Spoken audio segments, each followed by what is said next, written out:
Dragilor, bine v-am găsit un episod de Car Parking. Asta o să vă arăt cum să faceți mașină 2000 HP.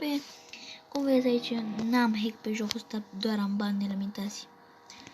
Deci vedeți, eu mașina asta o am de 2000 HP. O să-i dăm reset. Deci, cum vedeți, noi o să dăm pe motorul ăsta, îi dăm set, îi dăm pe turbo, dăm set. După aia trebuie să aveți o mașină de minim 1600-2000 HP. Dați pe ea, dați la tuning, dați pe turbo, nu apăsați nimic.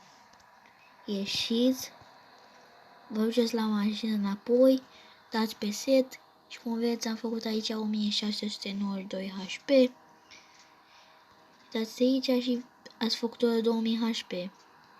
Scuzați-mă că a fost episodul prea scurt, cam asta e. Nu uitați să vă abonați la canal, să activați clopoțelul și să dați like.